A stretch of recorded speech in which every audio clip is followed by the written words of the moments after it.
happens when a creature that can kill a jaguar stumbles upon one that can kill with a single drop of poison?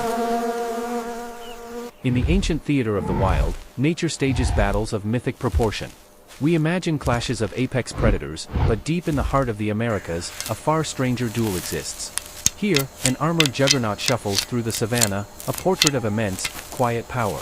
Its weapons are not teeth, but 4-inch daggers of polished bone, tucked away with every step. In the ancient theater of the wild, nature stages battles of mythic proportion. We imagine clashes of apex predators, but deep in the heart of the Americas, a far stranger duel exists. Here, an armored juggernaut shuffles through the savannah, a portrait of immense, quiet power. Its weapons are not teeth, but 4-inch daggers of polished bone, tucked away with every step. This is a primal confrontation between two solitary masters of survival. One is a walking fortress built to withstand and crush, the other is a precision assassin designed for a single, perfect strike. When the unstoppable force of the anteater's claws meets the immovable threat of the coiled viper, who walks away? Meet the juggernaut, the giant anteater. Reaching up to 7 feet long and weighing 100 pounds, it is a living anomaly. Built low to the ground with immensely powerful forelimbs, it walks on its knuckles, a unique gait designed to protect its primary assets. Its defining feature, 4-inch, scythe-like claws. These are not just digging tools for demolishing concrete-hard termite mounds, they are lethal daggers. Backed by the immense strength of its upper body, a single swipe can disembowel an opponent. This creature's armor is a dense coat of shaggy, coarse fur over thick hide, a natural chainmail that can deflect the claws of a jaguar. In fact, it is one of the few animals on Earth known to kill jaguars in self-defense. When threatened, it rears up on its hind legs, using its long tail for balance, and wields its claws with terrifying force in a literal death hunt. And its opponent, the assassin, the fer-de-lance. A lean 6 feet of coiled muscle, it is the epitome of serpentine efficiency. Its distinct, triangular lance head houses a sophisticated venom delivery system and heat-sensing pits that allow it to see the world in infrared. It is a biological heat-seeking missile. The snake's weapon is its venom, a potent hemotoxic cocktail that destroys flesh and causes catastrophic internal bleeding. Delivered through hypodermic fangs in less than 1/10 of a second, the poison ensures that even if prey escapes the initial attack, it won't get far. Its defense is not to absorb damage, but to avoid it entirely. Mottled brown camouflage makes it virtually invisible on the forest floor. Its strategy is to remain unseen, and if that fails, to strike first and vanish. This is a clash of evolutionary philosophies. The juggernaut's advantages are clear: overwhelming size, raw power, and a nearly impenetrable coat of armor. The assassin counters with different weapons, a lightning-fast strike, the ultimate stealth, and one of nature's most lethal poisons. The question is, which one will prevail?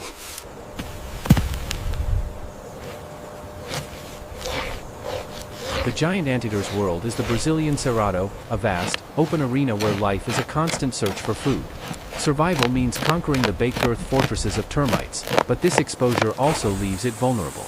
With its notoriously poor eyesight, the anteater navigates a world of smells. It is a placid forager, a specialist completely absorbed in its task, seemingly oblivious to the dangers lurking just beyond the tall grasses. Beneath its calm exterior lies immense, coiled strength, but it is a power reserved for work and for defense. But where one world ends, another begins.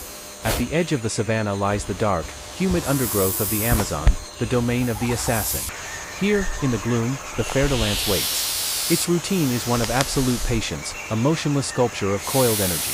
It is the ultimate ambush predator, conserving its strength for a single, decisive moment.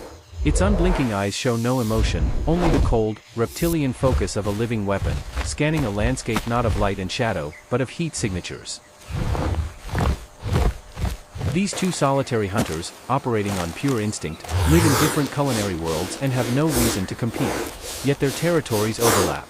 Today, the anteater lumbers towards the forest edge, its powerful snout detecting the faint, alien scent of the snake. Something is different.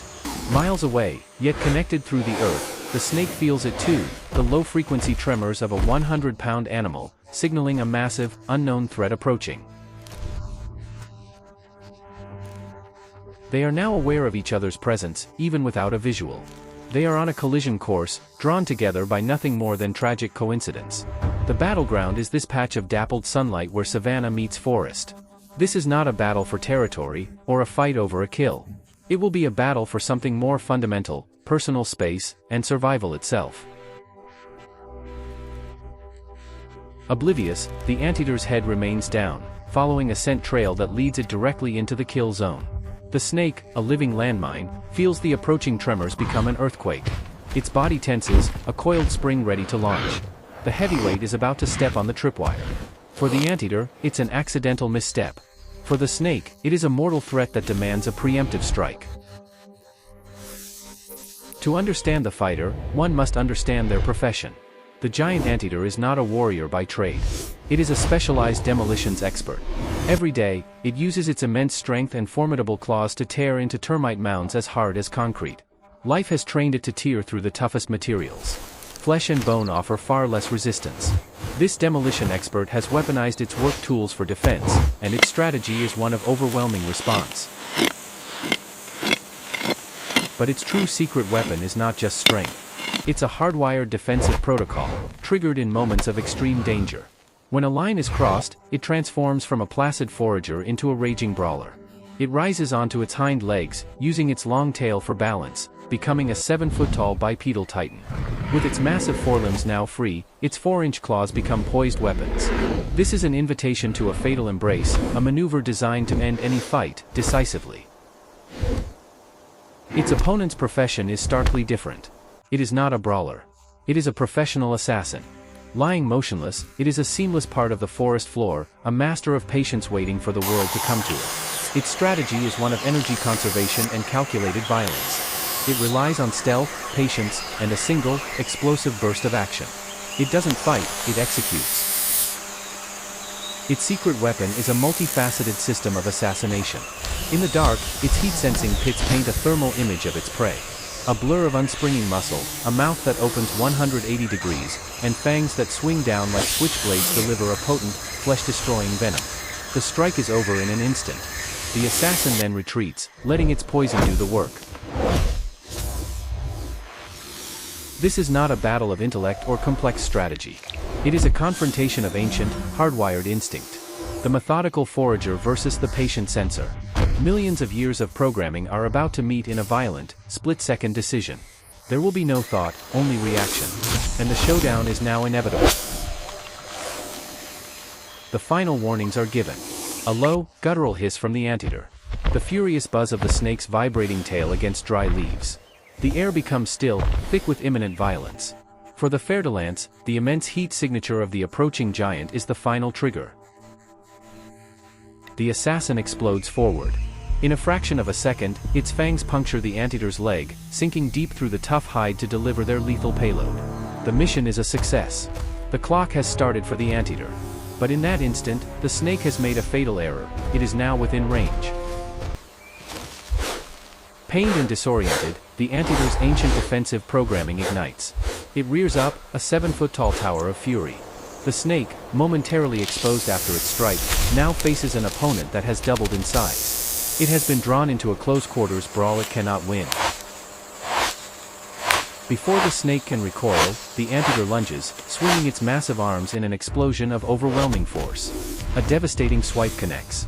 The sound is a sickening crack of bone as 4-inch claws rip through scale and muscle. The force is catastrophic, severing the snake's spine.